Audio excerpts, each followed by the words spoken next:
It's me, Miss Safari, again today. Today we are going to learn about kingdom classification. You must not have kingdom classification in class 6. You may have a kingdom classification in class 7. But did you learn about one thing? Did you learn about adaptation? In class 6, last chapter.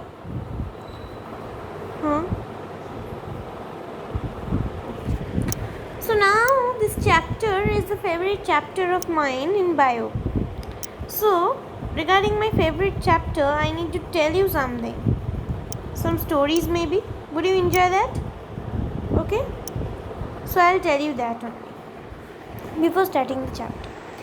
Billions and billions years ago, this earth was just it came out from the Big Bang, and it just looked like a ball of fire actually, and then it started cooling down with the acid rains came, and it started cooling down, and today it is cool obviously, and that time also it was cool. Okay, when the first between non-living and living thing came, and that's the thing, and that's the prion that came into existence. You may not know about the word prion in this chapter, but it's just for your extra details and your information.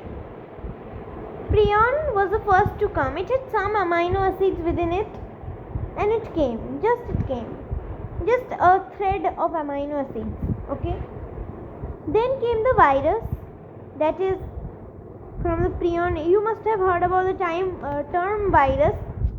Okay, so it came, then the virus came out of the prion, and it had only a protein covering extra.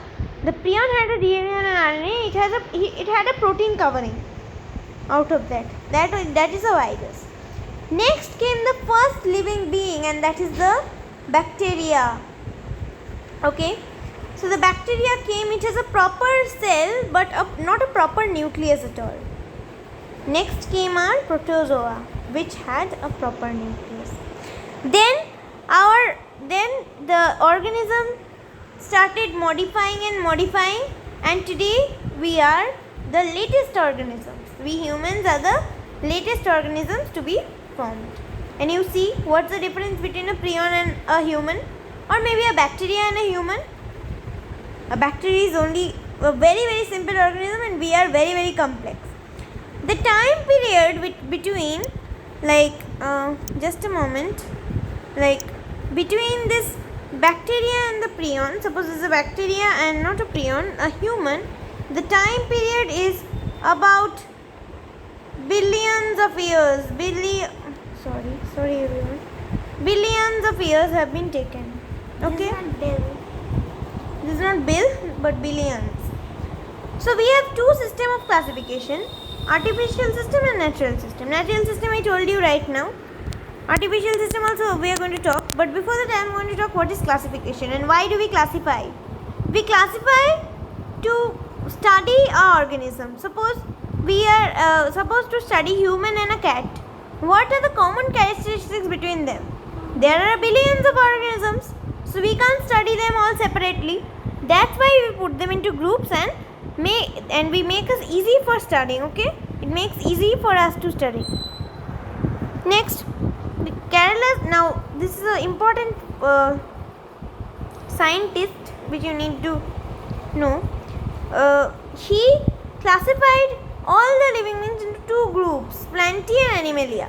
But his classification didn't work, as fungi have suppose you consider fungi, they do not have any chlorophyll, then how can they be plant? Okay, protozoa, they are also having some chlorophyll. How can they be animals? So his classification didn't work. Cross. Okay, next another scientist came, Whittaker, who arranged all the organisms into 5 kingdoms: Monera, Protista, Fungi, Plantae and Animalia. Okay, now we'll study about these organisms well, okay? Kingdom Monera includes prokaryotic organisms that do not have a well-defined nucleus. Can you give me an example? Yeah, we have the bacteria with us. Next we have Kingdom Protista. Okay, so we have Kingdom Protista. Now can you give me an example with the characteristics? Unicellular in eukaryotic microorganisms. Eukaryotic means having a well-defined nucleus. Prokaryotic means not having a well-defined nucleus. Protozoa. Fungi includes unicellular and multicellular eukaryotic and heterotrophic organisms. Can you give me an example? Bread mold, isn't it? Plantae includes multicellular, eukaryotic and autotrophic plants. Can you give me an example? Mango, guava, rose, etc. etc. Okay, mango I am taking it. Animalia includes multicellular, eukaryotic, heterotrophic animals. We human beings are only one of the animalia. Next.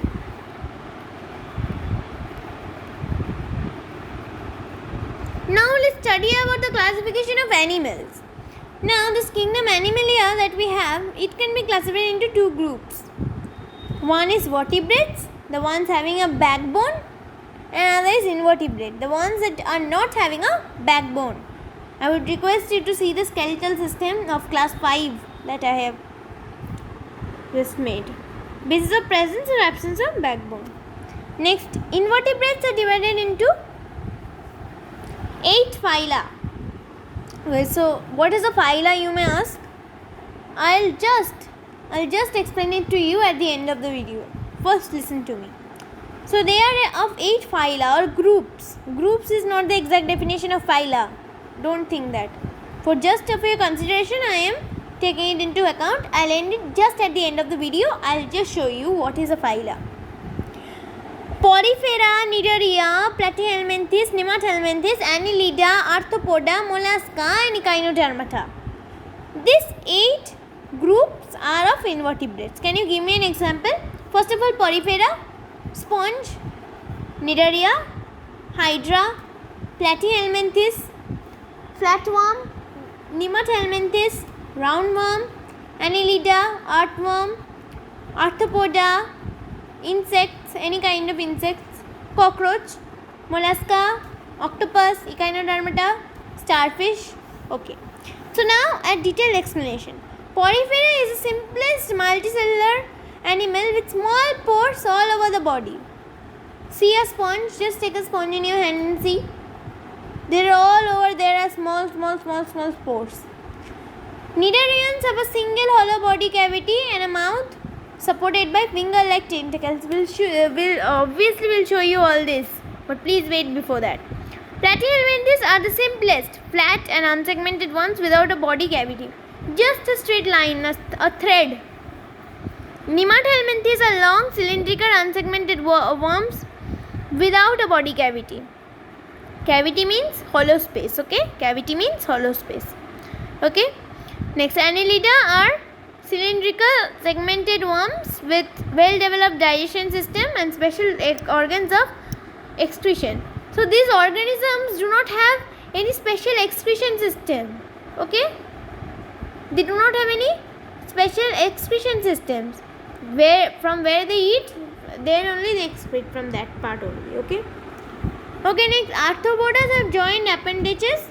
Okay? Their body is divided into head, thorax. Now they are having segments, and abdomen covered by a hard exoskeleton. But this is not a bone. Please don't think that it's a bone.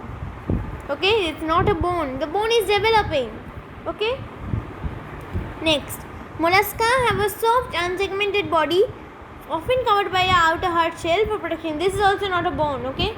Please don't think that this is a bone. It's developing. Echinodermata is only found in sea waters and have sharp spines all over the body. Bones are developing. Some spiny things are there. You can see spiny backbone. Spiny things are developing, but it's not a backbone. Please remember. Now, vertebrates are classified into species: amphibia, reptiles, apes, and mammalia. What is the meaning of species? They are fishes. Anyone? Can you just give an example? Okay. Anything. Ruhi we eat, that's a fish. Shark, that's a fish. But lobster, it's not a fish, it's an arthropoda. Next, amphibia, crocodile, reptile, snake, apes, birds, mammalia, humans. Okay. Fishes are aquatic cold-blooded animals with streamlined body, two-chambered heart and gills for breathing. Now the heart is developing, only a two-chambered heart. And the blood is also developing. See, they are cold-blooded. Amphibians are cold-blooded animals that can live both on land. Now the life is coming up from water to land. They can live both on land and in water.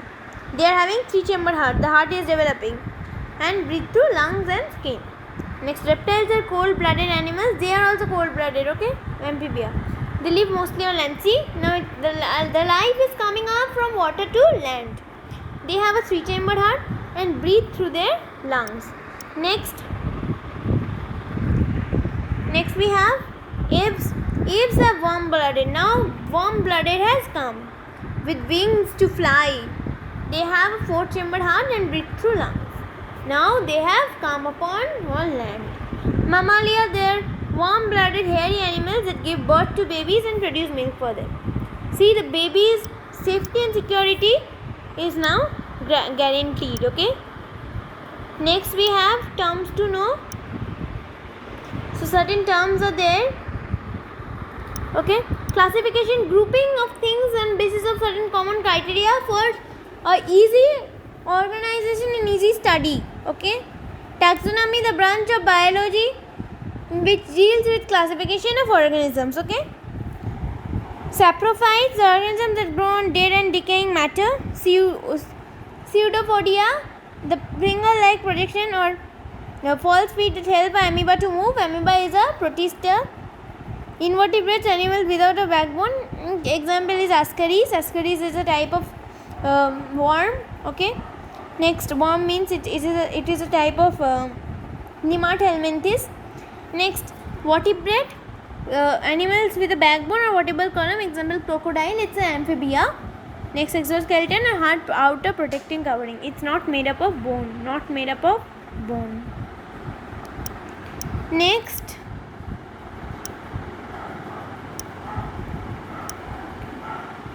see the five kingdom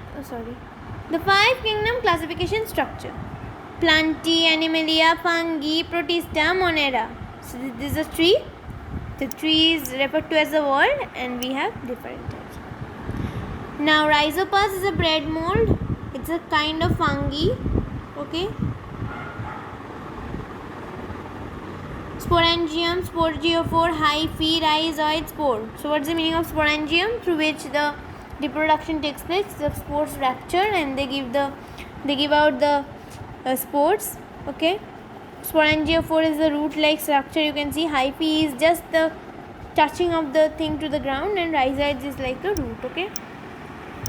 This is what we have, and I told you that I'll explain you another thing. Okay, so let me explain it right away. Wait. Okay, now for this, just see. For this, I come to the green color shoes. First of all, you are having kingdom. Kingdom are further divided into phylum. Now you understand what is the meaning of phyla? Phyla is the phylum. Next we have the class. Next we have the order. Okay, this is the first four. Okay, so since I do not have time to write over there, okay, so first of all I am writing small only. Okay, green color. First we have the kingdom. Next we have the phylum, class, order, family, genus, species. Interlinked, they are all interlinked. First we have the kingdom. Okay, the kingdom, there is all types of organisms are divided. And over that we have another thing, and that is the organism. Okay, so organisms are divided into kingdoms. The kingdoms are divided into phylums. Phylums are divided into classes. Classes are divided into orders. Orders are divided into family. Families are divided into genus, and genus is divided into species. Phyla is this one. Phylum is also known as phyla. Hope you understand now what is a phyla. Okay, I hope. Thank you so much. Bye.